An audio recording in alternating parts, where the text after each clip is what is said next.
सारी चीज़ें भी they are part of life, but we can not say कि इनमें लाइफ है। क्यों? क्योंकि ग्रो नहीं करती, रिप्रोड्यूस नहीं करती, ग्रो नहीं करती, means they are not having life. इस चेयर में लाइफ है या नहीं है? हर्षद, लेट मी नो, इस चेयर में लाइफ है? नहीं है। क्यों? ग्रो नहीं कर सकती। आया समझ में? तो जो चीज़ ग्रो करती है वही लाइफ है, और वो जो ग्रो करेगी वो क्या करेगी? वो डाई करेगी, लेकिन वो जाने से पहले क्या करेगी? किसी को देकर जाएगी। क्या देकर जाएगी? लाइफ देकर जाएगी। पेड़ नए पेड़ पैदा करते हैं, हम ह्यूमन बींग्स नए ह्यूमन बींग्स पैदा करते हैं, तो एनिमल्स नए एनिमल्स पैदा करते हैं। तो हम क्या करते हैं? लाइफ की कंटिन्यूटी को बनाए रखते हैं, चलाए रखते हैं। तो जब हम लाइफ की कंटिन्यूटी को बनाए रखते हैं और चलाए रखते हैं, इट मीन्स क्या है कि हम हिंदू धर्म में क्या बोलते हैं? जीवन सनातन है। सनातन मीन्स कंटिन्यू। आया समझ में? तो कंटिन्यू का मतलब ये, तो कंटिन्यू होने के लिए उसे क्या होना पड़ेगा? खूबसूरत होना पड़ेगा और चैरिटेबल होना पड़ेगा एटीट्यूड को, कि मैं मेरे पास जो है वो मैं किसी को देकर जाऊँ, है ना? लाइफ दूँ या पैसा दूँ या ज्ञान दूँ या उसकी ऐसे हेल्प करूँ कि वो ग्रो करे। आया समझ में? तो ये तो आज हमने पता किया लाइफ एंड ब्यूटी के बारे में। अब हम आते हैं कि आप लोगों को थिएटर के बारे में क्या समझ आया इतने दिनों में? देखो, हिंदी में शब्द है रंगमंच। रंगमंच बोलते हैं इसको, रंगमंच विधा। रंगमंच विधा भी है और विद्या भी है। विधा किसे कहते हैं? जो टेक्निक होती है, और विद्या किसे कहते हैं? जो ज्ञान उसमें छिपा है। जैसे हारमोनियम से सारेगामा पाधानीसा बजा के हम क्या करते हैं? विद्या को बाहर लाते हैं, यानी कि हमारे मन में जो है उसको हम बाहर लाकर एग्जीक्यूट करना चाहते हैं। आया समझ में? तो मन में एक भाव है, उस भाव को हम एग्जीक्यूट कर रहे हैं, तो वो विद्या हो गई। और जिस टेक्निक की हेल्प से हम उस चीज़ को बाहर लाते हैं, एक्सप्रेस करते हैं, वो क्या हो गई? विधा हो गई। तो जो कला है वो क्या है? विधा भी है और विद्या भी है, दोनों चीज़ें। लिख लो इसको, ये आपको काम आने वाली है। विधा तो क्या होता है? टेक्निक। और विद्या क्या है? उस टेक्निक से जो हम नॉलेज को बाहर निकालते हैं, यानी, है ना? हम नॉलेज क्रिएट नहीं करते हैं, इट इज़ ऑलरेडी देयर, और हम उसको सिर्फ क्या करते हैं? इन ए वे प्रेजेंट करते हैं। जैसे न्यूटन ने क्या किया? गुरुत्वाकर्षण का सिद्धांत किया, तो वो उन्होंने बनाया नहीं गुरुत्वाकर्षण, उन्होंने सिर्फ उसकी तरफ हमारा ध्यान दिलाया। तो इन शॉर्ट क्या है कि we everybody of us know everything, ठीक है ना? हम सब को मालूम है, but it is our preference and हमारी चॉइसेस, वो हमको किसी पार्टिकुलर सिचुएशन में किस पोजीशन पे खड़ा करना, किस रोल में खड़ा करना, वो हमारे लिए डिसाइड करते हैं। यानी कि हमें कौन डिसाइड करेगा? हमारे प्रेफरेंसेस एंड हमारी चॉइसेस। सो वो हमें प्रेफरेंसेस और चॉइसेस करेक्ट, इसके लिए हमारी कौन हेल्प करता है? हमारा गुरु। गुरु कौन है? समय गुरु है। वो ऊपर पढ़ते हैं, गिरते हैं ऊपर से 2 बार बच्चा, तो तीसरी बार उसे समझ में आ जाता है कि यहाँ से नहीं है। समय गुरु है। और कौन गुरु है? शत्रु गुरु है, क्योंकि वो आपको बार बार परेशान करेगा तो आप समझ जाओगे, है ना? इसके अलावा तो ढेरों गुरु हैं हमारे, है ना? पेरेंट्स हैं, और फिर हमारे भाई बहन भी होते हैं टाइम्स, और टीचर्स होते हैं और गुरु होते हैं, है ना? और जो गुरु शिष्य परंपरा भारत में रही है, उसकी कथा और उसका एनालिसिस अलग चीज़ है, उसको हम किसी और क्लास में समझने की कोशिश करेंगे। That is a different subject, कि वो गुरु शिष्य परंपरा क्या है। तो अब हम आते हैं रंगमंच पर। मंच किसे कहते हैं? एक ऐसा स्थान जिसके ऊपर खड़े होकर आप खुद को अभिव्यक्त करते हैं। और रंग इसमें क्यों डाला गया, बताओ? अलग-अलग तरीके के आप अपने इमोशंस अभिव्यक्त करते हैं, तो yes. देखो, लाइफ में क्या है? अंधेरा है और प्रकाश। अंधकार और प्रकाश, ये दो मिलकर जीवन को बनाते हैं। अब कुछ एनिमल्स ऐसे हैं जो कलरफुल देख ही नहीं सकते, वो ब्लैक एंड वाइट ही देखते हैं। तो जो हम कलर्स देखते हैं वो हमारी इस डिवाइस की अपनी एक पार्टिकुलर उपलब्धि है, उसका अचीवमेंट है, उसकी विशेषता है। आया समझ में? तो हम देखते हैं, पर हम देखते किसके सहारे से? मन के सहारे से। अभी हमने मन की बात की, है ना? तो मन के सहारे से देखते हैं। तो मन के सहारे से देखते हैं, इसका क्या मतलब है? हमारा मन जो कहता है, मान लो अभी मेरा मूड खराब है, ठीक है ना, किसी ने मुझसे उधर बदतमीजी की, इधर बदतमीजी की, बाहर रिक्शे वाले से झगड़ा हो गया, पेट में दर्द हो गया, कुछ भी। अब आप मुझे कुछ भी कलरफुल चीज़ें देंगे तो I will not mind them pleasant, और उनकी जो कलर्स हैं वो मुझे ग्रेइश और ब्लैकिश नज़र आने लगेंगे थोड़ी देर बाद। और यदि आप लोग मुझे फिर भी पकड़ के रखेंगे तो मुझे थोड़ी देर में ग्रेइश और ब्लैकिश नज़र आने लगेंगे। तो कलर किसके ऊपर डिपेंड करता है? मन के ऊपर। और मन कैसी चीज़ है जो सब में व्याप्त है।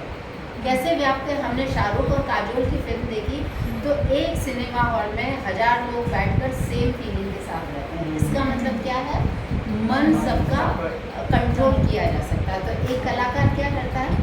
मन को पाइप वाइपर की स्टोरी मालूम है, उसकी तरह लेकर चला जाता है। तो उसको हमने हिंदी में शब्द दिया अभिनय।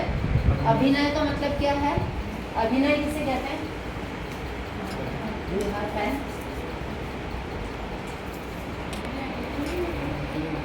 अभी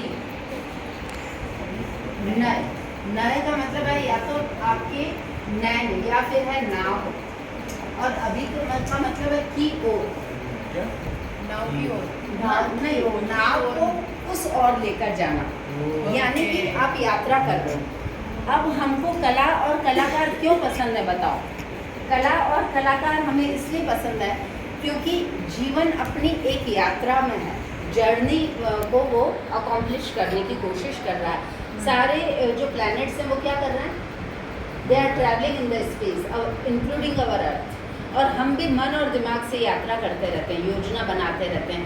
आज मैं उसको घर जाके ठोक ही दूंगा, उसने, मेरे भाई ने मेरा पेन तोड़ दिया, अरे मेरा कंप्यूटर को हाथ लगाया, मैंने उसको इतना मना किया तो we are always in our journey, है ना। और कहीं पहुंचना चाहते हैं, कुछ पा लेना चाहते हैं, का मतलब है कहीं पहुंचना चाहते हैं।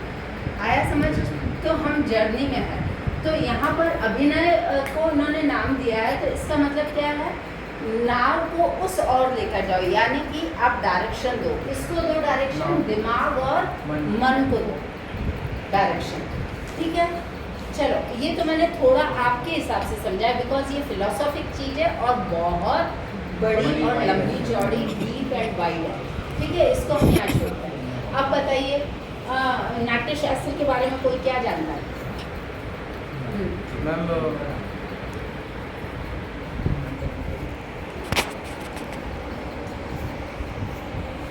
नाट्य शास्त्र के बारे में आप क्या जानते हैं? नाटक करना, नाटक, भगवान कृष्ण है नटवर, नाटक करते हैं, और भगवान शिव है नटराज, नाटक करते हैं। तो भारत एक वो देश है, पहला देश और आखिरी देश है, अभी तक तो वेस्टर्न कंट्रीज़ को ये मालूम भी नहीं है कि जीवन एक नाटक कर रहा है। हमने बहुत पहले इस चीज़ को समझ लिया कि ये एक नाटक का मंचन हो रहा है, तो हमने उनका नाम ही एक का रखा है नटराज और एक का रखा नटवर नागर। आया समझ में? ये तो हो गया। अब भरत मुनि का नाट्य शास्त्र, इसकी कहानी क्या आती है, आप बताएंगे मुझे? हाँ, नाम तो क्या हुआ, मतलब बोलते हैं कि सती को थी, सती, तो उन्होंने वो तपस्या की कि उनकी तपस्या सुनी, तो उन्होंने बोला कि आप मेरे पति होंगे। फिर जब उनका विवाह हो गया तब किसी अशोक ने, अच्छा, because we have limited time, तो हम आपकी स्टोरी थोड़ी सी आउट ऑफ द वे जा रही है, इसलिए हम वापस we are coming back to the main point. क्या मेन पॉइंट है कि नाट्य शास्त्र की रचना क्यों की गई? वेदों की रचना की गई, फिर पंचम वेद नहीं, नाट्य शास्त्र की रचना की गई कि जब कलयुग आया तो देवता तो भाग गए यहाँ से। क्यों भाग गए? ये कहानी है जो हम बाद में, साइंस है ये वो नहीं है, मतलब सिंपल स्टोरी नहीं है, इसको हम छोड़ रहे हैं क्योंकि we can not go beyond time limit ना। तो देवता यहाँ से भाग गए, तो फिर ब्रह्मा जी को चिंता हुई कि ये तो सृष्टि तो मिनटों में ख़त्म हो जाएगी देवताओं के अभाव में, है ना। तो उन्होंने कहा कि अरे फटाफट उन्होंने नाट्य शास्त्र की रचना करके भरत मुनि को दी कि इसका मनुष्य लोक में प्रचार करो, पृथ्वी लोक में प्रचार करो, मृत्यु लोक में प्रचार करो। हमारा पृथ्वी का नाम मृत्यु लोक है, तो इसमें प्रचार और प्रसार करो। तो क्यों नहीं, तो सत्व को बनाए रखने के लिए। व्हाट इज सत्व? सत्व क्या है? सच बोलना, लेकिन ये नहीं है। नॉर्मल लाइफ में हम सत्व ये बोलते हैं, लेकिन ये सत्व नहीं है। सत्व क्या है? देखो, one condition mind reaches nowhere. One, इसको लिखो, नोट डाउन करो। वन कंडीशन माइंड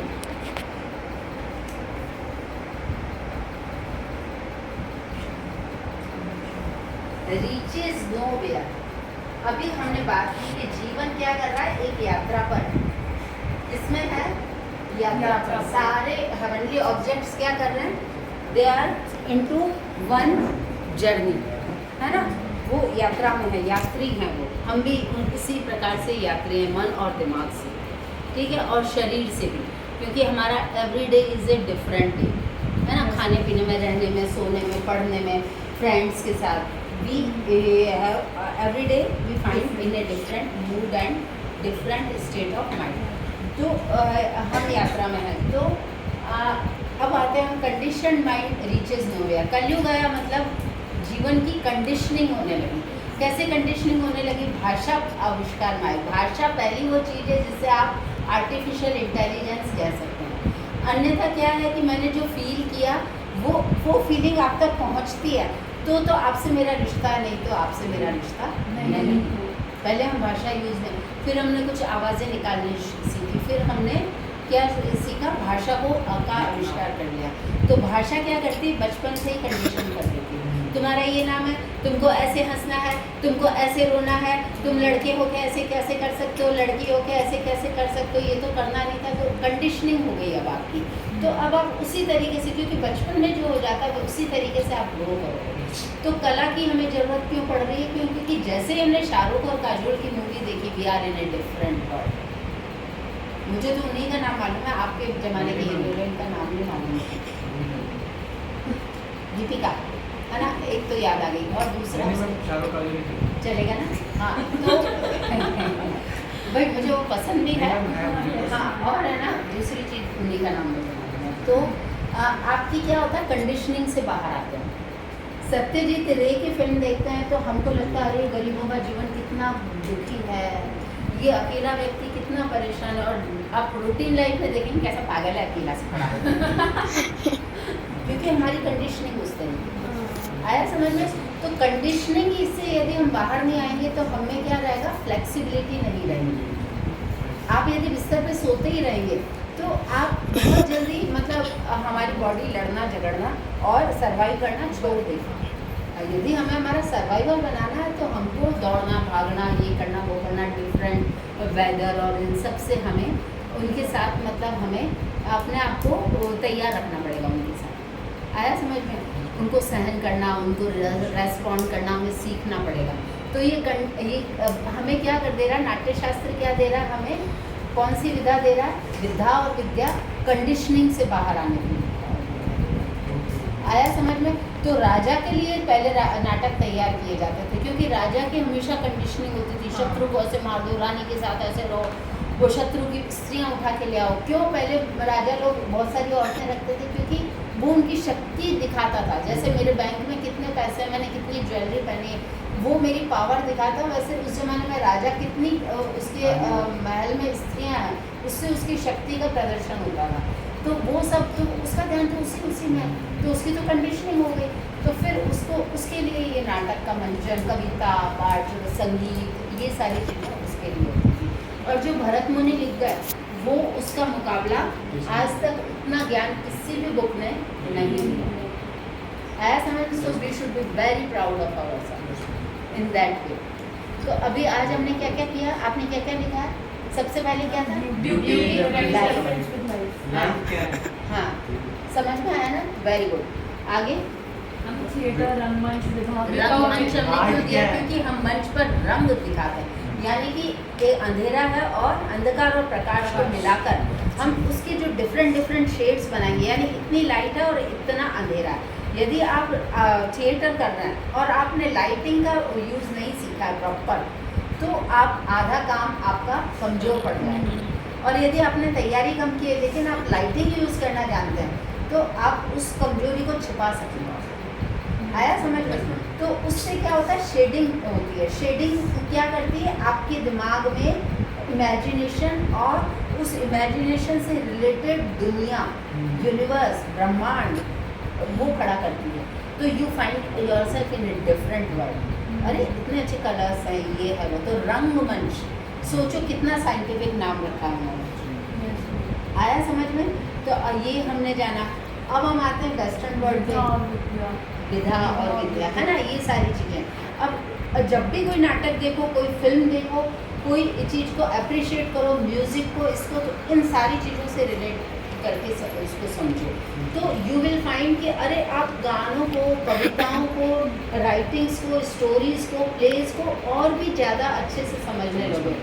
आप समझने कब लगते हो, लिखो इस चीज़ को, कि जब आप तुलना करने लगते हो, when you start comparing things, तब आप समझने लगते हो। ऐसे मैंने कह दिया अरे Shakespeare is a great dramatist, और आप शेक्सपियर का मैकबेथ देख लो, तो आप सोचोगे अच्छा ऐसे देखने से ग्रेट बन जाते हैं, तो मैं देख लेता हूँ। उससे नहीं हो रहा।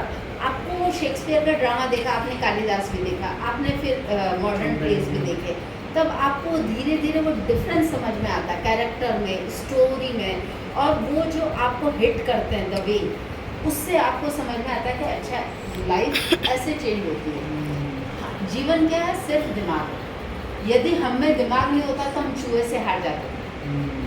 हमारी बॉडी में वो कैपेसिटी नहीं है कि हम नाली में से घुस के आ जाएं, इतनी सी जगह में से आ जाएं, चीज़ों को कुतर खाएं, हम नहीं कर सकेंगे वो चीज़ें। तो यदि हमारा दिमाग चूहे में चला गया तो हम क्या कर जाने वाले हैं, हार जाने वाले हैं उससे। तो हम किसके कारण सर्वाइव कर रहे हैं, दिमाग के कारण। और ये नाट्यशास्त्र किसको हिट करता है, दिमाग को, है ना। और दिमाग किसके द्वारा काम करता है, लिखो, नाट्यशास्त्र किसको हिट करता है, दिमाग को, ठीक है। और दिमाग किसके द्वारा काम करता है, मन के द्वारा करता है। मन क्या है, दिमाग की तरह सोचता है। वो सोचता है कि मैं यहाँ से अमेरिका जा सकता हूँ। वो हमेशा इतनी बड़ी बात सोचेगा, वो इतना बड़ा सोचेगा, तब वो छोटा सा टास्क अकॉम्प्लिश करने की हिम्मत जुटा पाएगा। वो मन डरता भी है, मन चंद्रमा की तरह वो गायब भी हो जाता है। यदि आप भगवान न करे कि आप किसी जगह पे बहुत बड़ा नुकसान उठाओगे, तो सडनली यू विल फाइंड कि आपको कुछ फील ही नहीं होगा। आपने क्या बोला था, नाट्यशास्त्र में लिखने का ही? अभी देखेंगे, है ना। अब going back is little difficult, क्योंकि मैं थोड़ा ही टाइम लेके आई हूँ, है ना। तो हम क्या करेंगे कि मतलब कहाँ थे हम, जैसे अपने शादी करती तो माइंड ब्लैंक, सब कुछ हाँ ब्लैंक हो जाता है, तो मन गायब भी हो जाता है। मन चंद्रमा की तरह, तो अमावस की रात को कैसे मन गायब हो जाता है ना। और सब कुछ ठीक है, सूरज बहुत दूर है चंद्रमा से, तो दिमाग जब एकदम आपको तंग नहीं कर रहा है ना, अभी मेरा दिमाग शांत पड़ा हुआ है, तो आप लोग बैठे हो तो मेरा मन एकदम पूर्णिमा के चंद्रमा की तरह खिला हुआ है ना। सब कुछ अच्छा अच्छा लग रहा है ना। लेकिन वही में दिमाग कहेगा अरे यहाँ फालतू की बैठी है, उधर जा, तेरी मम्मी ने बुलाया, तेरे पापा ने बुलाया, उधर ऐसे हुआ, उधर गड़बड़ी। दिमाग की बात आएगी, मन एकदम विचलित हो जाएगा, छोटे से छोटा होता जाएगा। तो मन क्या है, चंद्रमा स्वरूप है। आया समझ? हम जब ध्यान से पढ़ेंगे तो हमें समझ में आएगा कि जितने हेवनली ऑब्जेक्ट्स हैं, हमारी बॉडी और हमारा सोचने समझने का तरीका उनके जैसा ही है। हम इसलिए जो वोल्टेयर ने कहा ना, ये भी लिख लो, वोल्टेयर ने कहा ना कि man is born free but he is everywhere in chains, वो गलत कहा। Man is not born free, life is not free, free है ही नहीं। यदि जेल में हम एक कैदी को डाल देते हैं तो क्या होता है, बुरा हो जाएगा। नहीं, वो धीरे धीरे सोचने की शक्ति चली जाएगी, क्योंकि सामने कोई सुन ही नहीं रहा आपसे। आपके सामने कौन बैठा है, इससे आपका किरदार तय होता है। आपके एनवायरनमेंट से, हाँ, आप किससे बात कर रहे हो, उससे आपका, इससे हमेशा दोस्त अच्छे सोच के बना, और शत्रु तो हमेशा ही सोच के बना। मतलब यदि आपको लगता है कि बिलो एवरेज शत्रु है आपका, तो तुरंत आप उससे दूर हो, कोशिश करो कि उससे आपका कभी फाइट ना हो। आया समझ में? क्योंकि वो आपको नीचे गिराएगा। आया समझ? तो हमेशा हमारे सामने कौन बैठा है वो हमारा किरदार तय करता है, वो हमारी पर्सनैलिटी तय करता है। इसलिए नाट्य शास्त्र जब अस्तित्व में आया तो हम क्या कर रहे हैं, एक नाटक के द्वारा एक ऑडियंस को तैयार कर रहे हैं। वो ऑडियंस इन रिटर्न क्या करती है, कलाकार भी तैयार करती है और एक समाज भी तैयार करती है। तो एक समाज के रूप में we are ventilated comparing to those जहाँ पर गाना नाचना बजाना नहीं है। हम नाम नहीं लेंगे क्योंकि हम लाइव जा रहे हैं, इसलिए हम नाम नहीं लेंगे। आया समझ में? But you can assume very well कि उन जगह को सोचो जहाँ पर नाचना गाना पूरी तरह से पाबंदी है, जिस पर है ना प्रोहिबिटेड है, उनका वेंटिलेशन देखो और आपका वेंटिलेशन। वो फ्लेक्सिबिलिटी नहीं है जो हमारे वेंटिलेटेड जगह पे आप बेहतर रूप से सांस ले सकते हो, आपके दिमाग को ऑक्सीजन मिलती है। जब ऑक्सीजन मिलती है तो वो सोच पाता, बेहतर सोच पाता। आया समझ में? गला दबाने से मर भी जाता है, ऑक्सीजन नहीं जाएगी दिमाग में, यहाँ से रुक गई, ब्लड फ्लो रुक गया, ब्लड फ्लो रुक गया तो ऑक्सीजन नहीं जा रही है, तो दिमाग तुरंत ऐसी बॉडी को हटा देता है, क्या हटो यहाँ से, I don't need this divide, मैं नहीं बना लूँगा, क्योंकि दिमाग तो कुछ भी कर सकता है। तो वो कहता मैं नहीं बना लूँगा, तो उसी समय उस डिवाइस को छोड़ देता है क्योंकि उसको ऑक्सीजन नहीं मिल रहा। तो वेंटिलेटेड रहना बहुत जरूरी है। तो नाट्य शास्त्र हमें क्या हेल्प कर रहा है, वेंटिलेटेड रहने में हेल्प कर रहा है। आया समझ में? तो नाट्य शास्त्र की इम्पोर्टेंस समझ में आई। आपको एक आर्टिकल लिखना चाहिए कि वाई नाट्य शास्त्र इज सो इम्पोर्टेंट, और उसके बराबर तो आज तक कुछ लिखा ही नहीं गया है, उसके बियॉन्ड कोई जा ही नहीं सका, उस तक ही नहीं पहुंच पा रहे।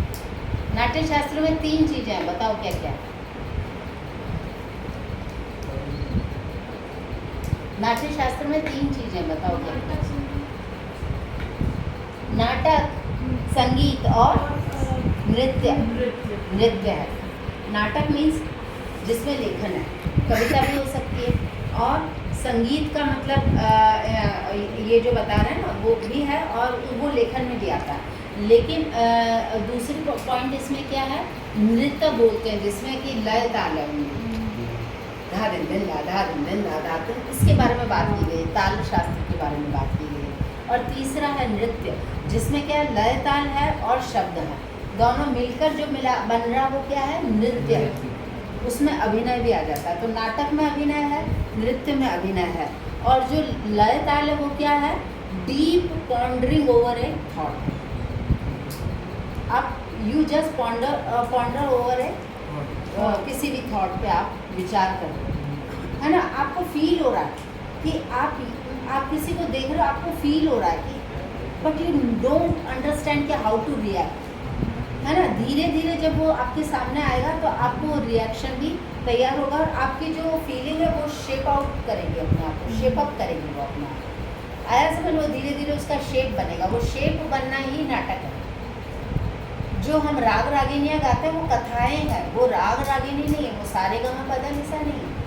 लता जी गाना नहीं गाती थी, कोई नहीं जानता इस चीज़ को, लता जी गाना नहीं गाती थी, उनकी आवाज़ और उनका रियाज वो था, तो हमको लगता है वो गाना नहीं गाती, वो कहानी कहती थी।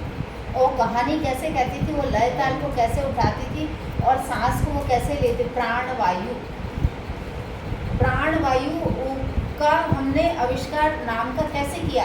यहाँ पर अग्नि रहती है, मालूम है सबको, लिवर है यहाँ, और यहाँ पर क्या है, एसिड रहता है, अग्नि रहती है, और दूसरी अग्नि कहाँ रहती है, यहाँ पर रहती है। ये दोनों, बस ये बॉडी में 2 ही चीज़ें चाहिए। स्टीफन हॉकिंस के पास क्या थी, ये 2 चीज़ें थी, बाकी बॉडी वाज नॉट वर्किंग, लेकिन he was doing everything with these 2 things. ये आपस में ये इनका जोड़ रहता है, ये दोनों मिलकर डिसाइड करते हैं कि इस शरीर को मुझे कितना बीमार करना, कितना ठीक करना, यहाँ लेके जाना, यहाँ लेके नहीं जाना, ऐसे करना, वैसे करना, वैसे करना। तो अग्नि यहाँ पर है, तो हम जो भोजन करते हैं वो प्राण वायु अंदर गई और वो लेकर बाहर आई, फिर वो बाहर से कुछ लेकर अंदर गई, फिर अंदर से लेकर कुछ बाहर आई। तो प्राण वायु को कैसे यूज में लेना ये लता जी को पता है। तो she was a biggest story teller, उनको आप ट्रिनिटी को लिविंग फॉर्म में बता सकते हैं कि लिविंग फॉर्म में आप जहाँ तक नहीं सोच सकते हैं, जो चीज़ आप क्रिएट नहीं कर सकते हैं, जो एनवायरनमेंट यहाँ नहीं है, वो she use to create with thousands and thousands types of songs. तो वो कैसे क्रिएट करती थी? Because she could imagine. पहले आप इमेजिन करिए, तब आप किसी को दे पाएंगे। मैं ही क्लियर नहीं हूँ मेरे बातों में, तो मैं आपको कैसे समझाऊंगी? I have to myself to be clear about what I am going to deliver. आया समझ में? तो लता जी के पास में वो चीज़ थी, इसलिए हम उन्हें ट्रिनिटी कहते हैं। Who was Lata Mangeshkar? Just a living form of Trinity. Trinity क्या है? What is Trinity? Ask the question. Trinity, if you don't know, you should ask the question. What is Trinity? Who is Trinity? What is? पूछने वाले थे। हाँ, ब्रह्मा विष्णु महेश। यदि ये तीन नहीं हो तो आप इमेजिन नहीं कर सकते। If you are imagining something, it means these three are working in you. यदि मुझे वहाँ सामने कोई चीज़ पड़ी है और वो मुझे समझ में नहीं आ रही, इसका मतलब ब्रह्मा विष्णु महेश जो मेरे भीतर है उनको समझ में नहीं। ब्रह्मा जो क्रिएटर है, विष्णु जो उसको मेंटेन करता, और शिवा जो उसको डिस्ट्रॉयर बोलते हैं, लेकिन एक्चुअली वो उसको आकार देते हैं। वो उसको क्या करते हैं? आकार देते हैं, उसको एक कहानी के रूप में गढ़ते हैं। इसलिए हम उनको क्या बोलते हैं? नटराज। ठीक है, तो आज हमने काफ़ी चीज़ें सीखी। क्या क्या सीखा? हो गया time? Beauty is reference of life. Last में नटराज तक आइए, आप लता जी तक आइए, और आपको नोट डाउन करना चाहिए उसको, है ना? That is the best way to use your time and energy. जब आप कोई चीज़ लिखते हैं तो आपको बेहतर याद होती है, और बेहतर याद होती है तो वो बेहतर तरीके से काम करती है। हमेशा आप यहाँ नहीं आओगे, आप कहीं और जाओगे, आप अपने फ्रेंड्स में होंगे, आप अपने घर की फैमिली फंक्शन में होंगे, पेरेंट्स के साथ होंगे, रिलेटिव्स में होंगे। तो ये सारी चीज़ें सीखी हुई आपको वहाँ पर भी अपने तरीके से काम करेंगी। That you will start knowing, बहुत जल्दी आपको समझ में आएगा। आई थिंक मैंने काफ़ी चीज़ें कवर कर दी, काफ़ी चीज़ें कवर कर दी। शेक्सपियर के बारे में रह गया, जो हम किसी और क्लास में समझेंगे। Thank okay you, ma'am. Okay, एक और टाइम के लिए एक बार जोरदार ताली। Thanks for all of you for having so much बहुत सारे पेशेंस। बेसिक्स मैम ने बताए, और कुछ ऐसी चीज़ें बताई, कुछ ऐसी थ्योरी बताई जो शायद हमें नहीं बताती, या हमने पहले कभी नहीं सुनी, जो हमें पता होनी चाहिए अगर आप थिएटर क्लास में आ रहे हैं, वर्कशॉप सीखना चाहिए, वर्कशॉप में आ रहे हैं। तो thank you so much ma'am, आपने समय दिया। Thanks for providing me this experience. Thank you so much. छोटा सा प्लान ओहो, आपके लिए। mind blowing. Wow, thank you so much. चलिए, इसको ऑफ कौन करेगा? इसको ऑफ करो। चलिए, ओके बेटा, all the best to all of you. I really enjoy